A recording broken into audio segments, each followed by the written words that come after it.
बहू। किशोरी लाल जी के बेटे राघव की शादी की बात जगह जगह चल रही थी, लेकिन किशोरी लाल जी को कोई लड़की पसंद ही नहीं आती थी और उसकी एक ही वजह थी, किशोरी लाल जी का लालची होना। उनको लड़की वालों से मोटा दहेज चाहिए था और इसी चक्कर में एक दिन वो एक बहुत पैसे वाले के घर अपने बेटे का रिश्ता लेकर पहुंचे। उस आदमी का नाम था ओम प्रकाश। देखिए किशोरी लाल जी, मेरी एक ही बेटी है और मेरी सारी संपत्ति जायदाद सब कुछ मेरी बेटी नैना का ही है। पापा, नाम से लगता है बहुत खूबसूरत होगी। कितना अच्छा नाम है ना, नैना। ओ वैसे बात तो सही है आपकी। अब इतना पैसा है, ज़मीन जायदाद है, इकलौती बेटी, आप भी क्या करेंगे? सब कुछ उसे ही देंगे ना। बिल्कुल ठीक पहचाना आपने। बस बेटी की शादी और सारी जायदाद उसके नाम। पापा, बिना देखे हाँ कर दीजिए ना, इतना अच्छा रिश्ता फिर कहाँ मिलेगा? माला माल हो जाएंगे हम। मैं अपनी बेटी को बुलाता हूँ।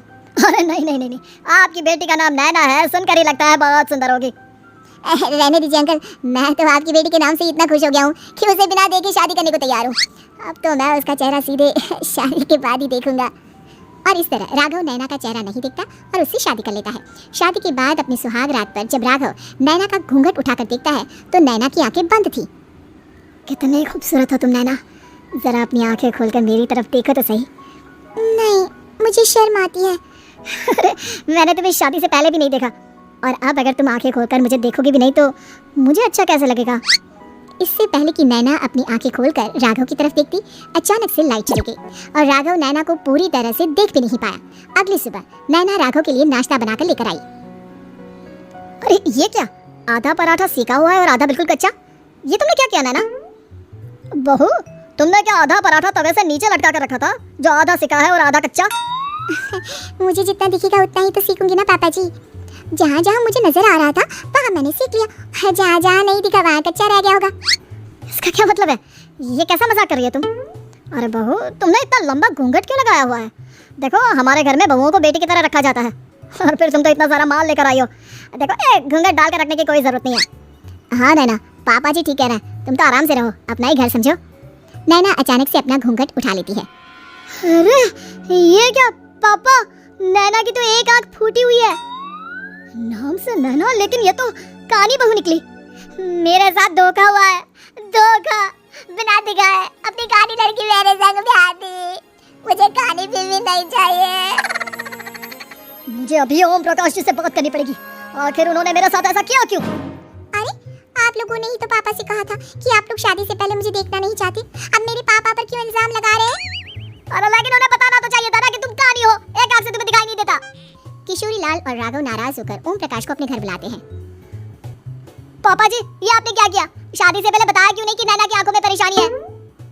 अरे आप ही ने तो लड़की देखने से मना कर दिया था। और लेकिन आप बता तो सकते थे।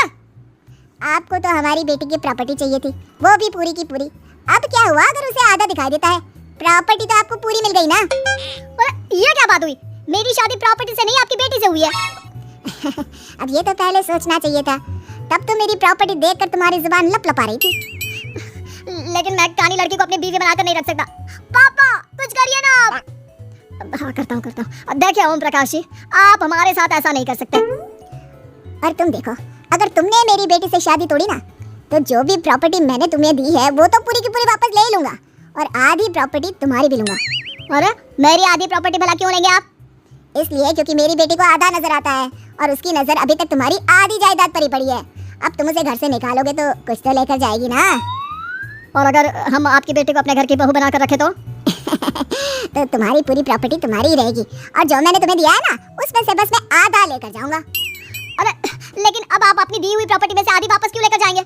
अगर मैं आपकी बेटी को अपनी पत्नी बनाकर रखने को तैयार हूँ तो? इसलिए ताकि भविष्य में अगर तुम मेरी बेटी को धोखा दो तो उसके पास कुछ तो रहे जो पति का हो। वैसे मेरे पास तो बहुत कुछ है, लेकिन अपने पति की कोई निशानी तो उसके पास होनी चाहिए ना। अब अगर तुमने मेरी बेटी को कानी कहा तो तुम्हें प्रॉपर्टी भी कानी ही मिलेगी, पूरी नहीं। जमाए राजा। किशोरी लाल और राघव समझ चुके थे कि वो बुरी तरह फंस चुके हैं और अब उनके पास वहाँ से निकलने का कोई चारा नहीं है। अब समझ में आया ना, लालच बुरी बला होती है। एक तो तुम्हें प्रॉपर्टी मिली, ऊपर से बीवी मिली, उसमें तुम्हें नखरे भी दिखाने हैं। आए बड़ी, चुपचाप बैठो तुम। कुछ दिनों के बाद नैना राघव की कार लेकर बाजार घूमने निकलती है और जब कार लेकर वापस आती है। ये क्या, एक तरफ से मेरी गाड़ी पूरी खराब हो चुकी है। लगता है तुमने मेरी गाड़ी को किसी दूसरी गाड़ी के साथ एक्सीडेंट किया है। अरे कितना बड़ा नुकसान कर दिया तुमने बहू। वो क्या है ना पापा जी, मुझे एक आंख से दिखाई नहीं दे रहा था, सामने से गाड़ी आ रही थी। मुझे तो सिर्फ आधा ही दिखाई दिया और वो गाड़ी मेरी कार से रगड़ते हुए निकल गई। अब मैं क्या करूं बताओ?